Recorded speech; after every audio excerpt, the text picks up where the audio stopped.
আসসালামু আলাইকুম রহমতুল্লাহ। তো জায়ান্টের এক্সটিসি SLR 2 এইটা আসলে যারা চিনেন অথবা যারা চিনেন না তাদের একটু ইন্ট্রোডিউস করি। জায়ান্টের কয়েকটা লাইন আপ আছে, যেমন আপনার টেলন আছে, জায়ান্টের আরও বেশ কিছু লাইন আপ আছে। এর মধ্যে এক্সটিসি কিন্তু আপনার ক্রস কান্ট্রি বেসেস, এবং বাংলাদেশে যেগুলো এক্সটিসি আছে বেশিরভাগই রেসে ইউজ হয়। আপনারা অনেকে টাইটেলে দেখতে পারছেন যে এটার আসলে প্রাইস পয়েন্ট কি, কত বা কী।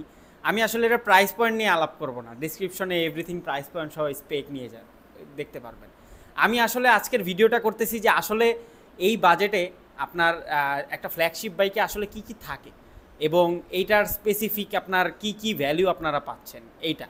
তো আমাদের রিস্পিনে এ যাবৎকালে এইরকম অনেকগুলোই ফ্ল্যাগশিপ বাইক আমরা সেল করছি, যদিও অনেকগুলোর ভিডিও করা হয় নাই। আমার স্টকে এখনও অনেক এরকম এক্সক্লুসিভ বাইক আছে যেগুলো আমি হয়তো বা এখনও ভিডিও করি নাই। তো এইটাই আজকে ডিটেলে দেখাবো। প্রথমে আমরা একটা বাইকের ওভারলুক নিয়ে নিই। আচ্ছা, শুরুতেই যদি বলতে চাই, এটার দেখতে পাচ্ছেন এটা কিন্তু গ্রুপ সেট দেওয়া হচ্ছে ডিওরের M6 1000। এটা 12 স্পিড, এবং 12 স্পিড বাই 1 স্পিড। এটা সম্ভবত 32 টিথ, আর এইখান দিয়ে 51 টিথের। এটা কিন্তু মোটামুটি যারা ক্লাইম্বিং যারা করেন তাদের অনেক ভালো ব্যাকআপ দিবে। এরপর যদি টায়ারটা দেখাই, এটা কিন্তু ম্যাক্সিস আইকনের, এবং এটা কিন্তু টিউবলেস রেডি, এবং রিমটাও টিউবলেস রেডি। আপনারা চাইলেই, এটা আগে টিউবলেস ছিল যদিও, যে ইউজার এখন টিউব করে নিছে। আচ্ছা, তো এরপর যদি দেখাই ফ্রেমটা হচ্ছে আপনার এম সাইজের, এবং ফ্রেমটা পার্সোনালি জায়ান্টের যারা জানেন, যারা বা কখনো যদি চালান, এটা আসলে আলাদাই একটা জিওমেট্রিক্যাল একটা মজা আছে এটাতে।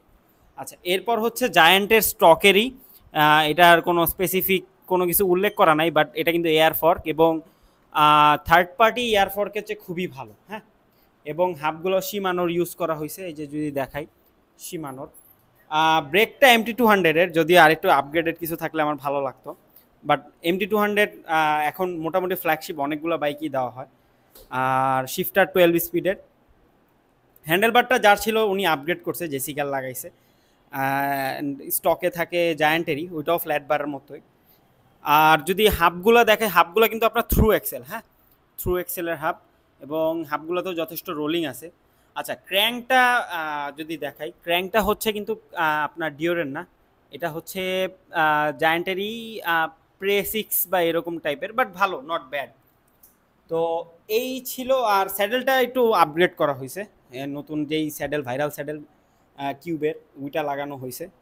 তো এই ছিল এটার স্পেসিফিকেশন। এখন এখানে আসলে মেজর যেই খরচগুলো, এটা হচ্ছে যে আপনার যেই কোম্পানি R&D করে যেই ফ্রেমগুলো বানায়, হ্যাঁ, বা ওভারঅল যে সাইকেলটা সেট আপ করে, সেখানে আসলে চলে যায়। তো এটার আসলে যারা চালাবেন তারা বুঝতে পারবেন এটার আসলে মজাটা। বাকি বিস্তারিত বলি। তো একটা ফ্ল্যাগশিপ বাইকের এই ছিল ওভারলুক। এখন এই জিনিসটা আসলে কাদের জন্য? যারা হচ্ছে যে একেবারে ফ্ল্যাগশিপ লাইন আপ চান, যে আপনি রেগুলার ট্রেনিং করবেন, রেগুলার পাহাড়ে চালাবেন, রেগুলার আপনি ক্রস কান্ট্রি টাইপ রাইডগুলো করবেন, হ্যাঁ, আপনাদের জন্য বেস্ট হবে। এছাড়াও এই সাইকেলের ওয়েটটা কিন্তু আপনার দেখতে লাগবে 11 কেজি 500 গ্রাম। হ্যাঁ, এটা কিন্তু একমাত্র ফ্ল্যাগশিপ বাইকেই মানে এত কম ওয়েটটা আনা সম্ভব। হ্যাঁ, কাস্টম বিল্ডেই আনা সম্ভব, বাট রিলায়েবল ফ্রেম সহ রিলায়েবল ব্যালেন্সড একটা বাইক, হ্যাঁ, এইটা আপনার মাথায় রাখতে লাগবে। এছাড়াও এই বাইকের যে ওভারঅল ভ্যালুগুলা, এগুলো আপনি যখন বেশিরভাগ হয়তো বা ফ্ল্যাট রোডে অথবা অন রোডে বুঝতে পারবেন না। এই জিওমেট্রিক্যাল জিনিসপত্রগুলো আপনারা হয়তো বা যখন এক্সি রাইডিং করবেন অথবা পাহাড়ের ট্র্যাকে রাইড করবেন তখন বুঝতে পারবেন। তো আমাদের রিস্পিন যে শপ, এখানে রেগুলারই এরকম এক্সক্লুসিভ বাইকগুলো থাকে। একটু পেজে আমার চেক করে নেবেন।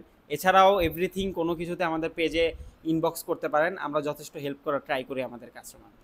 তো ধন্যবাদ সাথে থাকার জন্য। আসসালামু আলাইকুম।